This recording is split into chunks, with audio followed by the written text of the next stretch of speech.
Hello there, this is the Org Joins You, and this is going to be a review of the game The Amazing Spider-Man.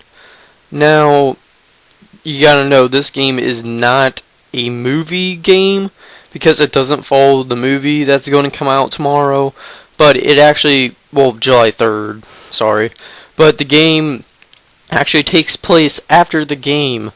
So, it's kind of weird that the game actually came out before the movie, because it might ruin some of the storyline if you haven't seen the movie and you plan on, so go ahead and don't see the movie, or if you don't want to know anything about it, about the game, I'll tell you what time to click ahead to. Just start clicking ahead to the end of this video to get the score, and you won't see any spoilers or hear the spoilers that I have coming up. But the game, Peter Parker, Spider-Man, yeah, everyone knows Spider-Man. This takes place in the Amazing Universe, like I said, after the movie, so there's no introduction of how this happened or anything. But the basic gist of it is more cross species are coming out of, since the Lizard Dr. Connors has all of his research at Oscorp. These cross species are getting out. This one rat one is starting to infect people. And, it has this prototype, the prototype counter, this says population infected. It has that, at every single chapter thing, and it's kind of weird. And then again, it kind of puts you into the feel that you're running out of time and everything, that you need to get the cure now, which you're trying to do with Dr. Connors.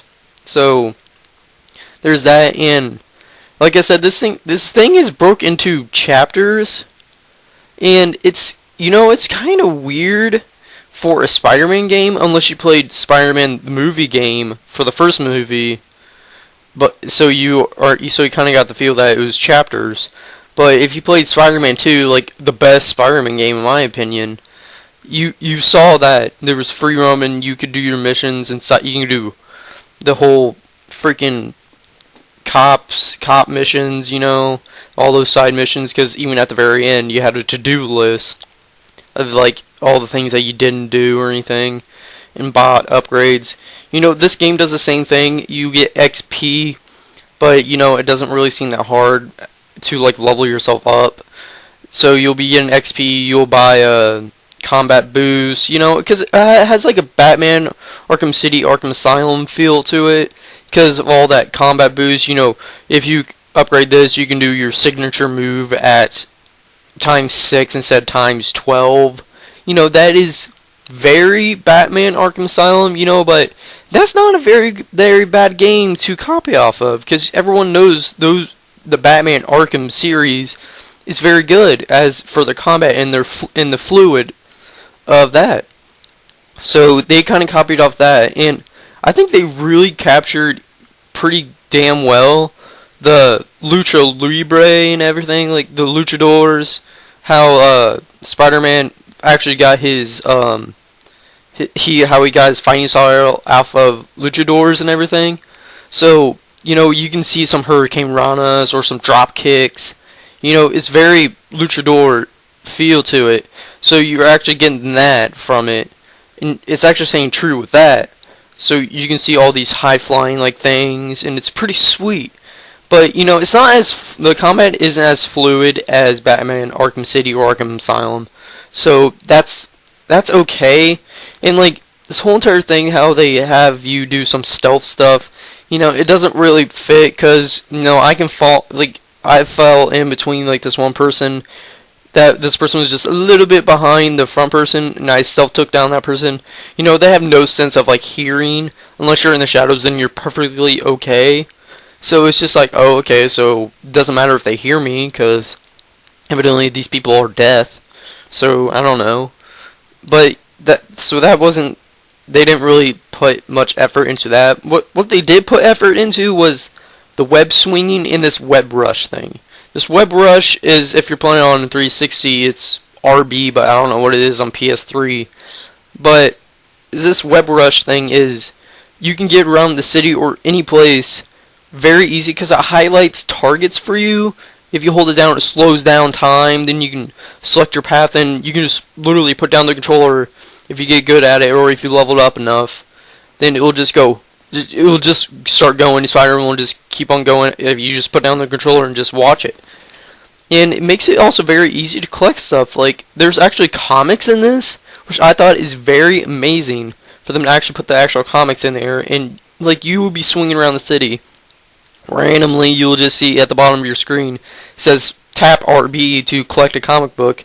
And you won't even see it, so you'll just tap RB, all of a sudden you just see Spider-Man fly over there, and he'll collect the comic book. So it makes it pretty easy to collect stuff, which is also good and bad because it also takes away the replay value since it's so easy to.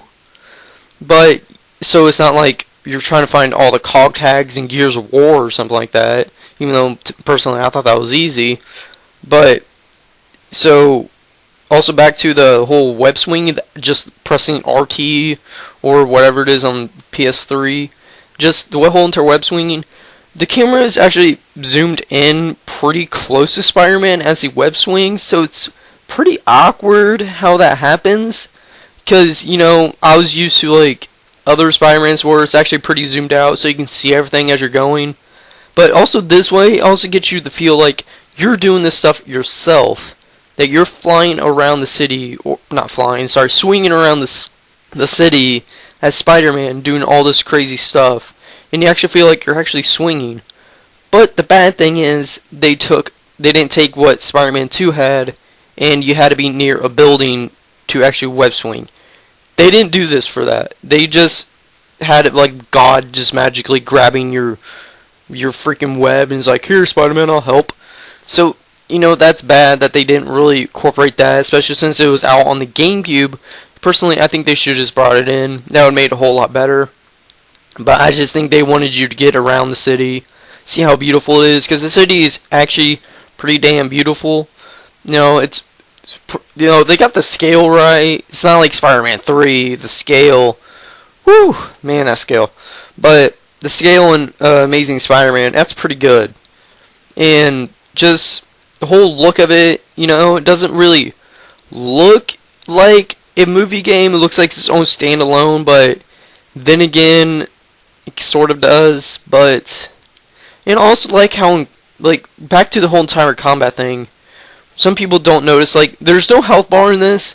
It's the red screen, you know, like COD, health regenerates through the red screen. And, but, your actual Spider-Man suit, which you can actually change, but your suit actually will get scratches or tears into it as you get hurt more, and they won't go away until you're actually done with the whole entire mission. So that's actually pretty unique. Yeah, that's actually pretty cool. So you actually feel like you're actual battle hardened. You know, you're getting hurt. This is actually hurting Spider-Man. You know, you actually get that feel, unlike in other games where it didn't tear anything. So you don't really know that you're actually got hurt that much and you're actually sucking that bad. But, you know, the combat is actually kind of easy because, you know, it's just tap X, tap X, tap X, tap X. Oh, Y to dodge something when you see those little zigzags over Spider-Man's head, just like in Batman's. Like I said, they took a lot of stuff from Batman. But still, you know, the combat's okay.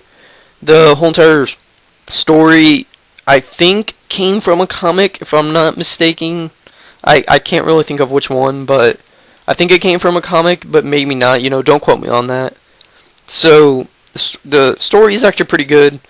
The whole feel of the, like, this is the web swinging and everything is just where this thing shines in some of the combat. But so this game, like, if you want a free roam, which it actually has free roam, and you can actually do some of the police scanner missions. So that's actually has some replay value to it if you just want to mess around. So you can do that, but it's actually pretty good. And if you want to get all the costumes or do all the harsh difficulty, it might add some more hours to it. But this might be like same as Spec Ops: The Line, might just be like 6 hours. So, you know, that's kind of average. But oh well, this game gets a 4 out of 5, not a 5 out of 5, because, you know, it copied maybe too much from Batman. Maybe it should have been its own thing, especially since Spider-Man is more jumpy in his combat and is more out there. But 4 out of 5. I'm sorry, 4 out of 5. You can definitely buy it. I seen some places get movie tickets with your game. That's pretty good. So you can go buy it, get a movie ticket, go see the movie, then play the game. So like I said, see the movie, play the game in that order, then you'll be good. Then you can also rent it because it may not take you that long if you're one of those people that doesn't want to collect anything. But this has been a review of The Amazing Spider-Man by the Or Jordan Chu. This is Pablo signing off.